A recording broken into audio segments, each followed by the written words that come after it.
kept on. Oh, hold on. When they say, hold on, when they was talking about, oh, he's been captured this many times, they talking about this little ass Kaido?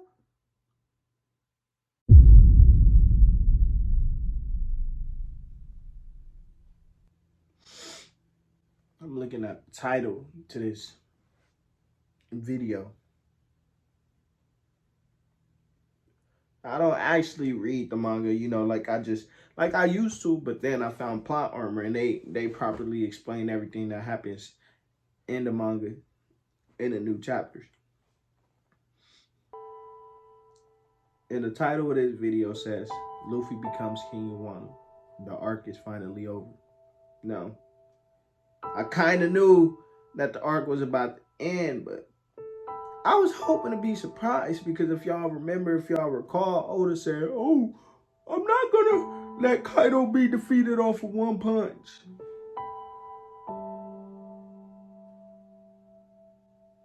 Lo and behold, the ending of the previous chapter, Luffy and Kaido was going head up. And Kaido told Luffy, I'm not about to move out this spot. I'm not shaking it. I'm not fleeing the scene. So show me what you got. And then the following chapter, it says Luffy becomes King of Wano. The arc is finally over. One Piece, chapter 1049. That can only mean one thing.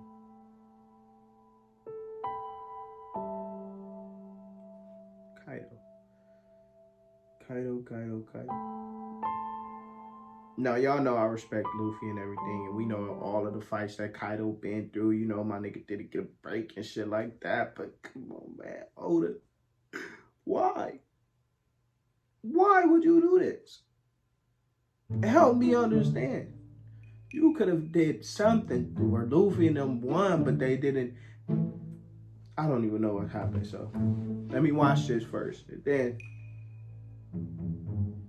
if it ended without one punch, though, Oda, you go get one punch. Wow! This chapter of One Piece was huge. Luffy and Kaido were still in the midst of their clash against one another, and Luffy happened to be applying the Haki teachings that had been bestowed onto him by way of Old Man Hyogoro, while Kaido had enveloped himself in his flames in such a way that a much larger fiery visage of a dragon dude is really a motherfucking dog. Kaido here would commend Luffy's efforts. That for him to have come this far was truly impressive. However, he quickly declared that Luffy would never be able to change the world. And once he said this, we would receive one of the biggest red flags a character in the midst of a fight can receive, a flashback. Here we would have Kaido, who is an absolute menace to society at the young age of only 10 years old. Like this nigga said, if it's the end, you gonna get that flashback. If you finna get dropped off just like my nigga King did, just like everybody else did, no matter what anime it is, you gonna get your flashback right before you get fucking dropped off. He may only be 10 years, but that Kaido kid is the strongest soldier around. Demolishing whole buildings and leaving them engulfed in flames. Now, mind you, at this particular point in time, Kaido would not have a devil fruit, as Big Mom was actually the one to provide it to him, and they had not met just yet. Kaido was a terrifyingly powerful figure worthy of infamy even at only 10 years old, which, although a tad bit older at this particular point, reminds me of Big Mom's early travesties. The country of Kaido's birth would then be revealed as 46 years ago, Kaido lived in the Rashwan Kingdom, a location which happens to reside in the South Blue. As a child of only 10 years old, that mean that nigga 56. And the strongest one at that. Now this was the case because the Rashwan Kingdom had been forced to wage war. And interestingly enough, this war was triggered by a need to pay the celestial tribute. And so for the sake of paying their taxes to the world government, the kingdom was willing to do what they needed to do. Now, as a reminder, the celestial tribute, or heavenly tribute, is required of a country for it to be allied with the world government, what ultimately allows them to be protected from the likes of, say, pirate occupation. Although perhaps not as cruelly... Imagine having my nigga come as a slave. Sheesh. Similar to that of, say, I'll be pressing everybody. By the Don Quixote pirates. Behavior that certainly makes sense considering Doflamingo's celestial birth. But anyways, being the rough young man that he was, Kaido would wonder why the celestial dragons got to boss the king around, but the king did not care what Kaido thought, as he knew the way of the world. Now, Kaido hailing from this particular kingdom is especially fascinating to me. On the more minor side of things, Kaido's obsession with drinking and getting drunk may be tied to his country of birth, as he named his ruler was literally King Beer. But taking things a step further, Rashwan Kingdom, my dude used to be knocking back. Japan, seems to very much be based on Russia.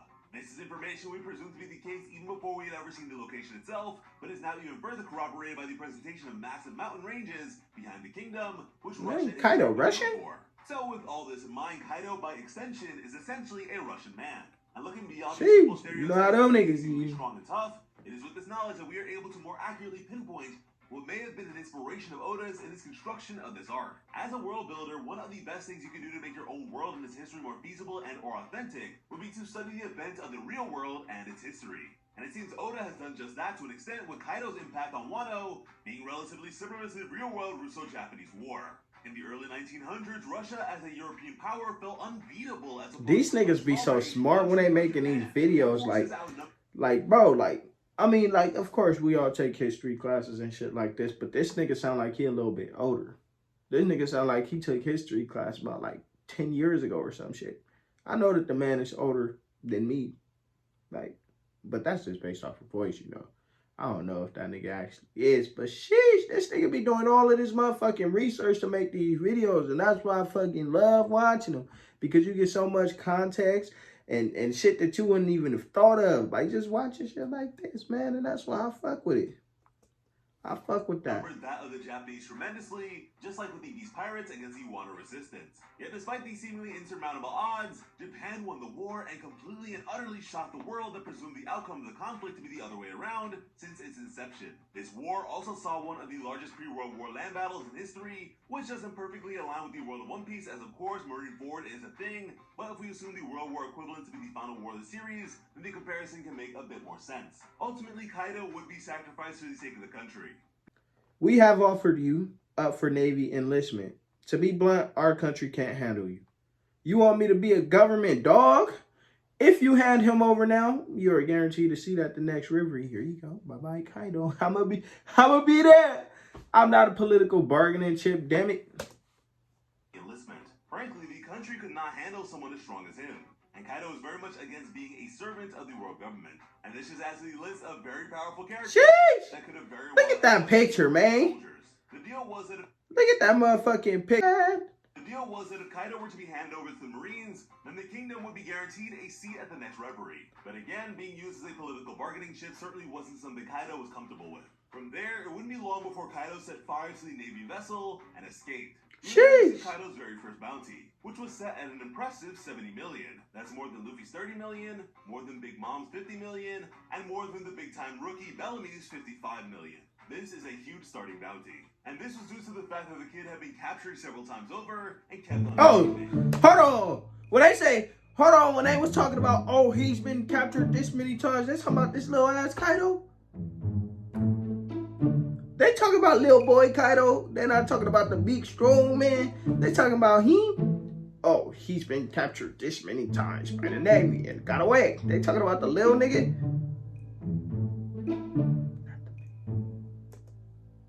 Apparently, he used to let himself get caught on purpose whenever he got hungry, which is just brilliant and certainly. Oh, you shit, you nigga been talking. Oh, but this nigga Kaido was getting caught by the Marines and he got caught this many times. Shanks beat his ass and handed him over. Nah, my nigga was just hungry. My nigga just wanted some food. That's all. A no-for user could reliably do on account of sea prism and such. We would then jump to 2 years later on the pirate island of Hachinosu, the location that these days seems to be dominated by the Blackbeard pirates, but was once, particularly during this flashback, in the possession of the Rocks pirates. At only age 5, Kaido was laying out pirates with ease, doing so with such prowess as to garner the attention of Rocks himself, who would send his crewmate Edward Newgate, or Whitebeard, to recruit the kid. In addition, that would have the Rocks pirates be seen as unstoppable. We would then quickly jump to the moment where Charlotte Linlin, who at this age I'm sure plenty of you wouldn't mind calling her Big Mom, would announce to Kaido that they were going to God Valley, which would of course later come to be known as the location of their crew's end. A revelation that would be incredibly difficult for the world to believe, but would cement the legend. But look how young my nigga Kaido was. Without the full story of Roger's inclusion in the event, it would understandably be hard to believe, with infighting being far easier to imagine as their fault since none of their members were exactly team players. I mean, Whitebeard's captain was Rocks, and he seemed pretty buddy-buddy with Roger, who supposedly took the guy down. And with Kaido taking his leave so abruptly afterwards, Big Mom was of course not so happy about it. We would then have Kaido as the captain of the Beast Pirates 10 years later at the age of 25. And 25. Was he ever wicked Kakashi, and it would seem that she spent some of her time away from Wano with these pirates. Here she would express to the mighty captain that throughout history, humans have always turned to brutality to solve the problems of the world. In the end, humans were animals. And like is the case with all other animals, survival of the fittest is true nature, a sentiment which Kaido very much agreed with. It was believed that from then on, everything would revolve around the former members of the Rock's crew, which to an extent is actually pretty true, as 3 other members would go on to be the Emperors of the Sea. Dogs. Which would then express that weapons shape the world they live in, and therefore, she had a proposition for the embodiment of brutality. What we of course know to be his occupation of Wano and the subjugation of its people. Kaido was ready, willing, and able to raise hell by way of warfare. All for the sake of showing these so-called peace-loving nobles that the only way to truly test one's worth was in battle, fully embracing the equality to be found in anarchy. Kaido would at some point bring up to King that Yamato mentioned Joy Boy. He wasn't sure how his kid learned of such a name, but on account of this, he'd furthermore say that Oden wanted to open up Wano to welcome Joy Boy, then telling King that if Joy Boy was the man he was waiting for, then he knows who he is. This would then bring us back to current events. The remaining CP0 agent was in the midst of vacating the premises by way of Geppo. The inclusion of which is pretty major as the world government, and more specifically, It's a pretty good chapter, shit. So informative. We knew it was coming. Become aware of this fact. Yamato was certain of Luffy's victory here, and as such, one last time, would cry out for Momonosuke to do. The young lord would then yell out for his flame cloud to appear and obey him. The people of Wano had set their lanterns off into the sky along with their hopes and dreams. Meanwhile, from within Onigashima would be a whole lot of screaming and yelling. At first, it was unclear where this was all coming from, with Raizo and Jinbei still doing their best to flood the enclosure. Damn, my nigga's still walking around like Big Mom. Damn, Big Mom. Users, therefore causing issues for them. Eventually, plenty of people would be brought together by the water as the flames subsided. Sanji, who was still with the woman he had saved, would now be held onto by her, much to his happiness. Yeah, nose start bleeding and shit. In need of medical attention. We would then move on to Denjiro and Hiyori as he commended the young woman for her resilience and all the suffering she had endured by her lonesome over the years as the severed head of Orochi This the end of Wano. And hopefully he will be burning elsewhere as well, considering the many atrocities and sins he has committed. I seriously still believe he got off a little too easy. Time had come. Onigashima was officially falling. Kaido's flame clouds were gone, and the castle was going to crash. Meanwhile, our heavy hitters were still going at it. Kaido would then ask Luffy a question. What kind of world did he seek to create? As Luffy would strain for a while here, Momonosuke would again cry out for his flame clouds to appear, and much to his surprise, this time around, they would actually appear and begin to surround Onigashima. It's the end of Wano. Now, I'm not sure what I was bittersweet feeling. I expected it to just work like that, but I guess it did.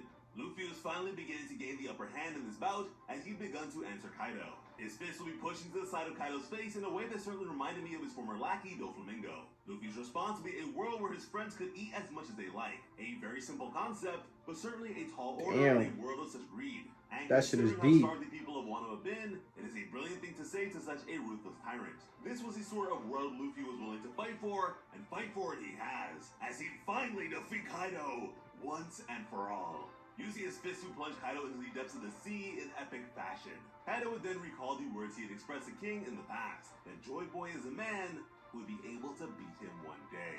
A concept that if true, King believed Joy Boy would never appear.